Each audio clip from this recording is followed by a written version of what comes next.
இன்றைக்கி நம்ம சக்கரவள்ளி கிழங்கையும் கரும்பையும் பயன்படுத்தி ஒரு அருமையான டேஸ்ட்டில் ஒரு சூப்பரான ஈவினிங் ஸ்நாக்ஸ் எப்படி செய்கிறதுன்னு பார்க்கலாம். இந்த மாதிரி நீங்கள் ஸ்நாக்ஸ் செஞ்சு கொடுத்தீங்கன்னா உடனே காலியாயிரும். அவ்வளோ ஒரு அருமையான டேஸ்ட்டாக இருக்கும். இந்த ஸ்நாக்ஸ் செய்கிறதுக்கு சக்கரை எதுவுமே வேண்டாங்க, கரும்பு சாறு மட்டும் போதும். ரொம்பவே அருமையான டேஸ்ட்டில் இந்த மாதிரி ஒரு சூப்பரான ஸ்நாக்ஸ் செய்யலாம். ஹலோ ஃப்ரெண்ட்ஸ், வெல்கம் டு சமே டிலைட்.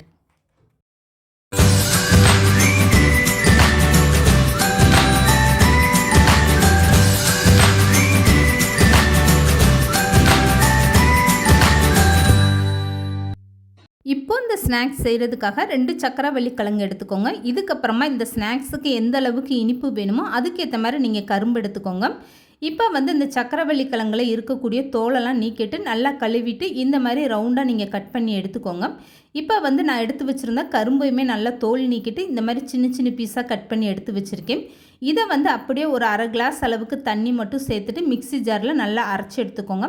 இது அரைக்கும் போது 2 ஏலக்காவும் சேர்த்து அரைச்சி எடுத்துக்கோங்க.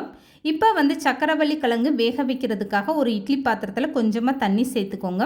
இப்போது கட் பண்ண கிழங்கு இந்த மாதிரி தட்டில் வச்சுருங்க. இது கரெக்டாக ஒரு 10 நிமிஷம் நல்லா கொதித்து வெந்து வரட்டும். சக்கரவள்ளி கிழங்கு உங்களுக்கு சீக்கிரமாகவே வெந்து வந்துடும். இந்த மாதிரி சின்ன சின்னதாக நீங்கள் ரவுண்டாக கட் பண்ணி வைக்கும்போது இன்னும் சீக்கிரமாகவே நல்லா வெந்துடும்.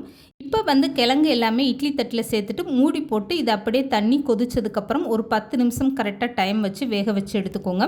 இப்போ 10 நிமிஷத்தில் இந்த சக்கரவள்ளி கிழங்கு ரொம்பவே சூப்பராக வெந்து வந்துருச்சு. ஒரு ஸ்பூன் வச்சு இந்த மாதிரி குத்தி பார்த்தீங்கன்னா இந்த கிழங்கு எந்த அளவுக்கு நல்லா சாஃப்டாக வெந்து வந்துருச்சு பாருங்கள்.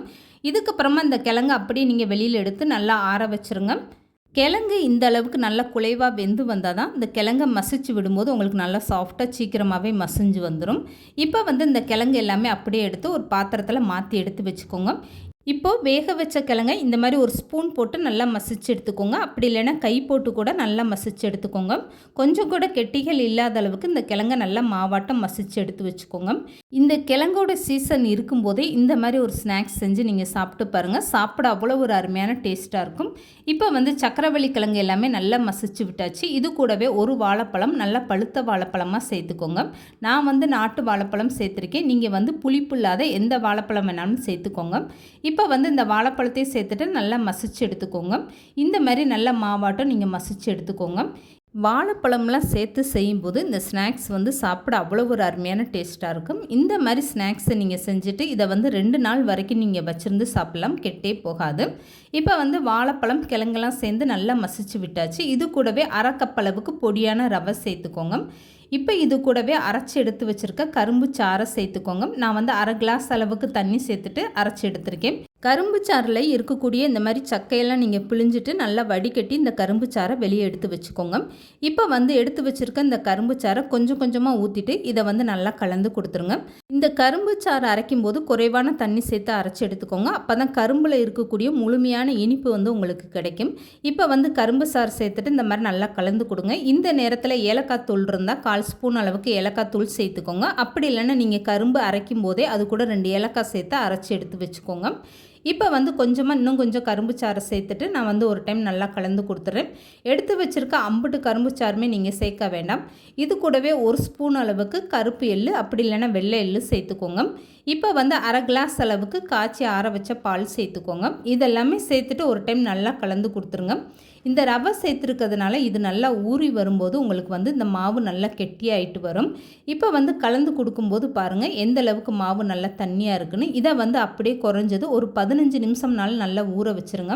இந்த ரவை பாலோட இந்த கரும்பு சாரோடலாம் சேர்ந்து நல்லா ஊறி வரும்போது இன்னும் கொஞ்சம் இந்த மாவு நல்லா கெட்டியாகிட்டு வரும். இப்போ மூடி போட்டு அப்படியே நல்லா ஊற வச்சுருங்க. இந்த ஸ்நாக்ஸ் செய்கிறதுக்காக பயன்படுத்தின சக்கரவள்ளி கிழங்கு, வாழைப்பழம், கரும்புச்சாறு எல்லாமே இனிப்பு கொடுக்கக்கூடியது தான். அதனால் இதில் இனிப்புன்னு தனியாக எதுவுமே சக்கரை சேர்க்கவே இல்லை. இப்போ பாருங்கள் ரவை ஊறி வந்ததுக்கப்புறம் எந்த அளவுக்கு மாவு நல்லா கெட்டி ஆயிடுச்சுன்னு. மாவு இந்த அளவுக்கு நல்லா கெட்டியாக இருந்தால் தான் நம்ம செய்யக்கூடிய ஸ்நாக்ஸ் நல்லா பஞ்சு போல் வரும். அதனால் இந்த மாதிரி நல்ல கெட்டியான பக்குவத்தில் நீங்கள் தயார் பண்ணி எடுத்துக்கோங்க. இப்போ இந்த ஸ்நாக்ஸ் செய்கிறதுக்காக ஒரு பணியாரக்கல் அடுப்பில் வச்சுக்கோங்க. இதில் அரை ஸ்பூன் அளவுக்கு ஒவ்வொரு குழியிலையுமே இந்த மாதிரி நீங்கள் நெய் சேர்த்துக்கோங்க. நெய் சேர்த்து இந்த ஸ்நாக்ஸ் செய்யும்போது இன்னும் கொஞ்சம் அதிகமான டேஸ்ட்டாக ரொம்பவே சூப்பராக இருக்கும். இந்த ஸ்நாக்ஸை நீங்கள் 2 நாள் வரைக்கும் வெளியில் வச்சுருந்து சாப்பிடலாம், கெட்டே போகாது. இப்போ எல்லா பணியார குழியிலையும் இந்த மாதிரி நெய் சேர்த்ததுக்கப்புறமா இதில் குழிக்கு தகுந்த தகுந்த மாதிரி நீங்கள் கொஞ்சம் கொஞ்சமாக மாவு சேர்த்துக்கோங்க. இந்த பணியார குழியில் மாவு வெளியில் வராத அளவுக்கு உள்ளுக்குள்ளேயே இந்த அளவுக்கு நீங்கள் மாவு நிறையா சேர்த்துக்கோங்க. இந்த ஸ்நாக்ஸ் செய்கிறதுக்காக நீங்கள் நெய் பயன்படுத்த விருப்பம் இல்லைன்னா நல்லெண்ணெய் சேர்த்து கூட நீங்கள் இந்த ஸ்நாக்ஸ் பண்ணலாங்க. ரொம்பவே அருமையான டேஸ்ட்டாக இருக்கும். இப்போ வந்து ஒவ்வொரு பணியார குழியிலையுமே இந்த மாவை சேர்த்ததுக்கப்புறமா இப்படியே ஸ்டவ்வை மீடியமாக வச்சுட்டு மூடி போட்டு ஒரு 5 நிமிஷம் வேக வச்சுருங்க.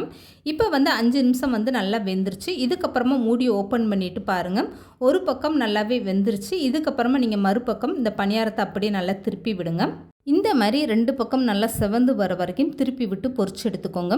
நெய்யில் சுட்டு எடுக்கும்போது இந்த பணியாரம் வந்து நல்ல வாசனையாக அருமையான டேஸ்ட்டாக இருக்கும். பார்க்குறதுக்கே எவ்வளோ சூப்பராக இருக்குது பாருங்கள். அப்படியே பந்து போல் ரொம்பவே அருமையாக வந்திருக்கு. இது சாப்பிட்றதுக்குமே அவ்வளோ ஒரு சாஃப்டாக ரொம்பவே சூப்பரான டேஸ்ட்டாக இருக்கும். கண்டிப்பாக நீங்கள் ட்ரை பண்ணி பாருங்கள். இந்த பணியாரம் சுட்டு எடுக்கிற வரைக்குமே நீங்கள் ஸ்டவ்வை மீடியமாக வச்சுட்டு இந்த மாதிரி சுட்டு எடுத்துக்கோங்க. அப்போ தான் உங்களுக்கு உள்ளே இருக்கக்கூடிய மாவுமே நல்லா வெந்து வரும். இப்போ ரொம்பவே சூப்பராக இந்த பணியாரம் 2 பக்கம் நல்லா செவந்து வந்துருச்சு. இதுக்கப்புறமா நீங்கள் பணியார கல்லிலேருந்து வெளியே எடுத்துருங்க. அவ்வளோதாங்க, ரொம்பவே சூப்பரான ஸ்நாக்ஸ் ரெடி ஆகிடுச்சு பாருங்கள். வீட்டில் இருக்கக்கூடிய சக்கரவள்ளி கிழங்கு கரும்பை பயன்படுத்தி எவ்வளோ ஒரு அருமையான சாஃப்டான ஸ்நாக்ஸ் பாருங்கள். இந்த மாதிரி ஒரு சாஃப்டான ஸ்நாக்ஸை நீங்கள் கண்டிப்பாக ட்ரை பண்ணி பாருங்கள். இது சாப்பிட்றதுக்கு அவ்வளோ ஒரு அருமையான டேஸ்ட்டாக இருக்கும். இப்போ ஒரு பணியாரம் நான் கையில் எடுத்து காட்டுறேன் பாருங்கள். எந்த அளவுக்கு நல்ல பந்து போல் தொடும்போதே எந்த அளவுக்கு நல்ல சாஃப்டாக ரொம்பவே சூப்பராக வந்திருக்கு பாருங்கள். கொஞ்சம் கூட சர்க்கரையை பயன்படுத்தாமல் வீட்டில் இருக்கக்கூடிய சக்கரவள்ளி கிழங்கு கரும்பை பயன்படுத்தி இந்த மாதிரி ஒரு ஹெல்த்தியான ஸ்நாக்ஸு நீங்களும் செஞ்சு பாருங்கள். அருமையான டேஸ்ட்டாக இருக்கும். இந்த வீடியோ பிடிச்சிருந்தால் லைக் பண்ணுங்கள், ஷேர் பண்ணுங்கள். மறக்காமல் சமையல் டிலைட் சேனலை சப்ஸ்கிரைப் பண்ணுங்கள்.